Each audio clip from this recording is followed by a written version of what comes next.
Assalamu alaikum and hello again. Today we will talk about computers in medicine. It's topic 6.11. You can find it in your IT book. It's page 118. Information technology has saved countless lives through its applications in healthcare, and it will continue to do so. There are established protocols and new developments in every aspect of health, with progress being made regularly.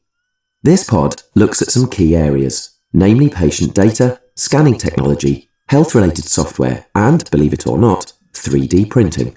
A computer system is only as good as the data that it contains, and in healthcare, there's a lot of data.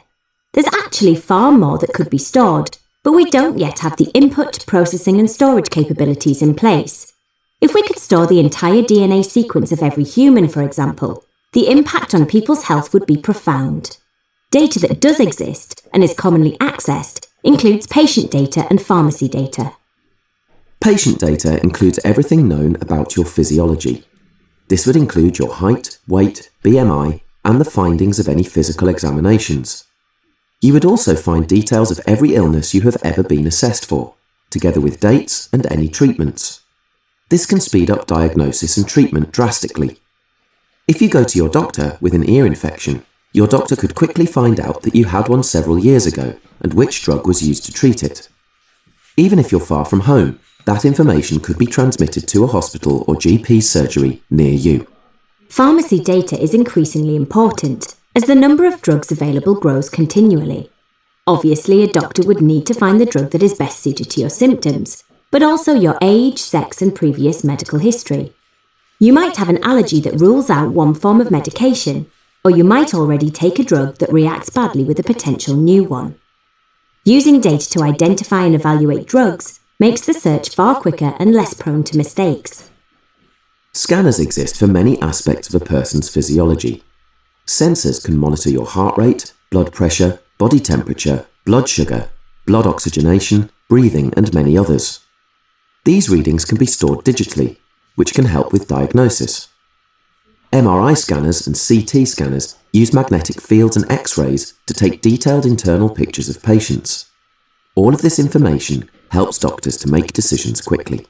A key piece of software in healthcare has been the expert system. In medical fields, an expert system is a program that asks the user a series of questions and uses the answers to provide a diagnosis. The user is normally a doctor or other medical professional, and not a patient. A patient might not know the answers to questions and might not fully understand a diagnosis. There is also an increasing number of mobile apps that people can use to track their fitness or calorie intake. So where does 3D printing fit into the medical world? There are several applications. Prosthetic limbs can now be cheaply manufactured anywhere in the world using a 3D printer. Smaller products, such as artificial tissue and blood vessels, can also be 3D printed. If a surgical tool is needed of a specific shape, perhaps to maneuver around a bone, it can be manufactured on site.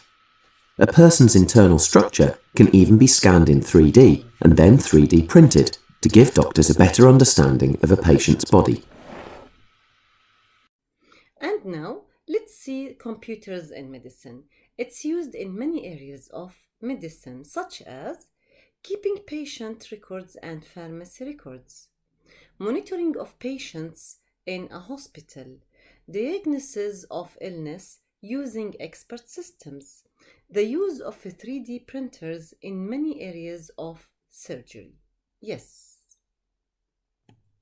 And now, patients and pharmacy records. Doctors and hospitals need to keep accurate records of all their patients. This is essential to ensure correct diagnosis and treatment is given. Also, an up-to-date medical history, it's a part of diagnosis process.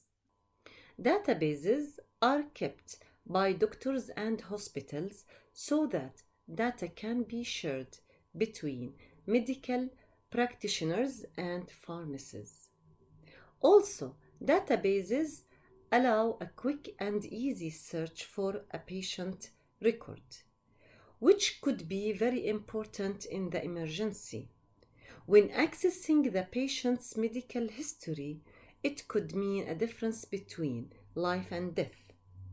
It's also that the medication can be prescribed without issuing paper prescriptions. An email could be sent to the pharmacy.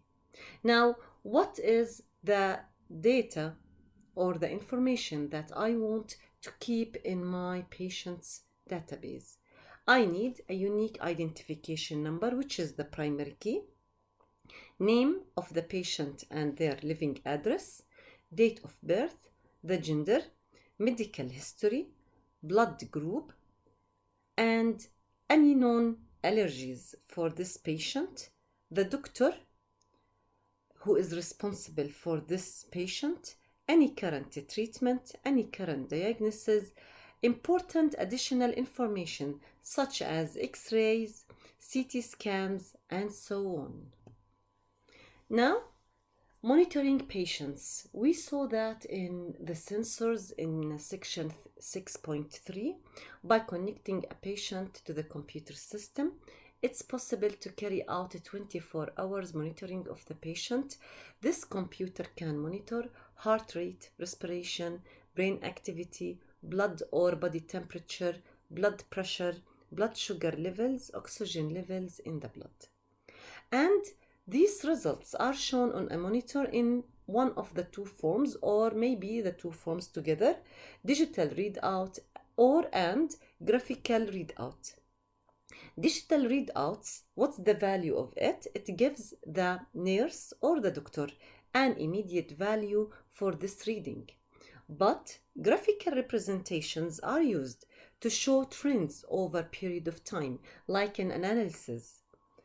There is often sound output as well in the form of beeps to indicate that the machine is working, which indicates, for example, that the heart rate and gives a warning if the patient's condition suddenly deteriorates.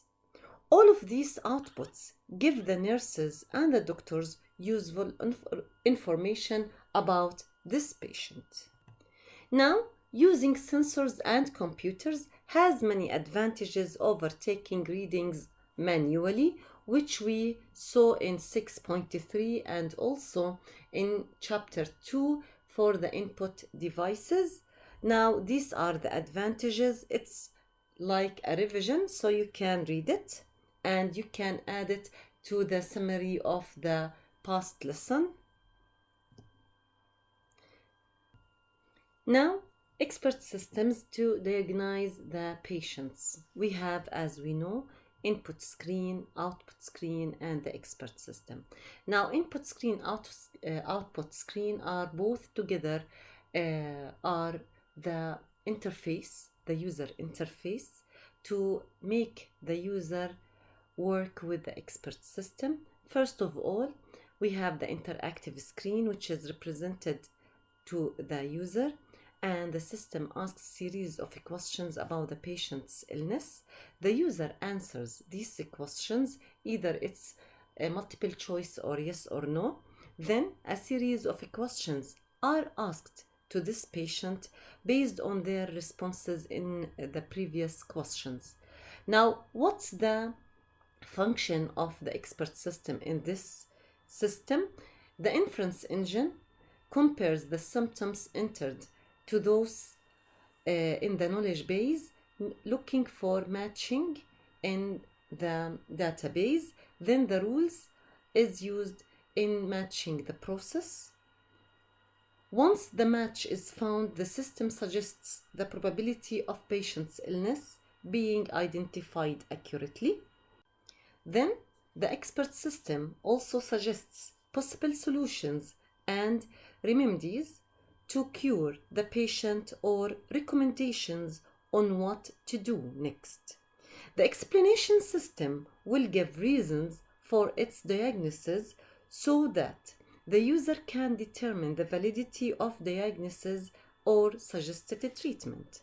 Then we back to the interface in the output screen that the diagnosis can be in the form of text, or it may be a way to show images of a human anatomy To indicate where the problem may be, the user can request further information from the expert system to narrow down even the further possible illness and its treatment. A 3D printer can then reproduce a solid object showing the exact internal organs of the patient after the scanning. The doctor or surgeon can then show the patient exactly what's wrong and then show them what procedures are required, which also help the surgeons in planning surgical procedures since they can see exactly what is required well in advance of the operation.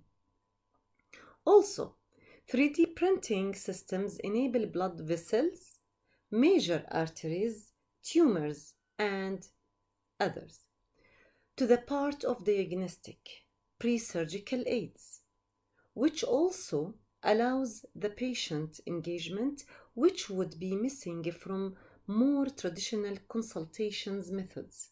So the patient can see their organs internally, which is printed in the 3D printer, and they can understand what's wrong inside them.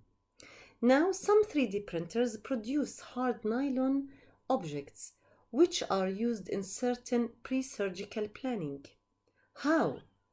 For example, surgeons can physically test and position screws and plates in the 3D bone nylon image prior the surgery taking place, which reducing the chance of any errors when the actual procedure is carried out when we have a surgeon or we have a surgery for bone break. Also, 3D printers are now being used to print out prosthetics, which is the full arms, hands, and legs. Why? Because it is saving a lot of money. Using the state-of-art myoelectric prosthetics cost tens of thousands of dollars, but the 3D price is just only $100. Also, in tissue engineering, recent advances have allowed the 3D printing of biocompatible materials, cells, and supporting structures. This has improved the viability of the function of cells within the 3D printer object.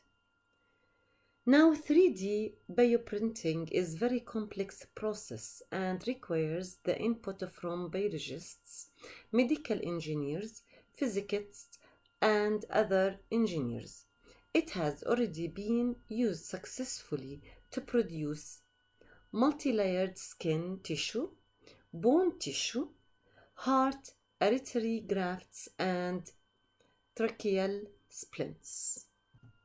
Also, design of medical tools and equipments. 3D printers are now being used as a part of the product development cycle for medical tools.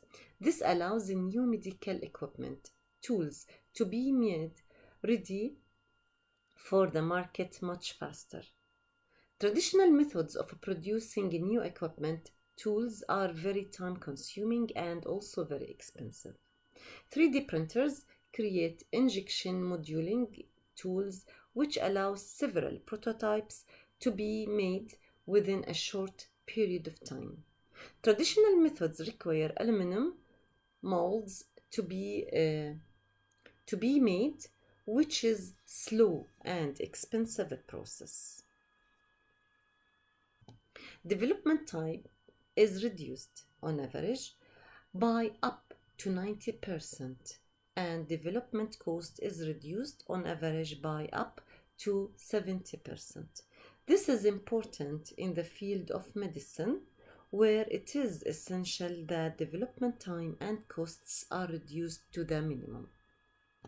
By this, we finish our lesson. Good luck and see you again.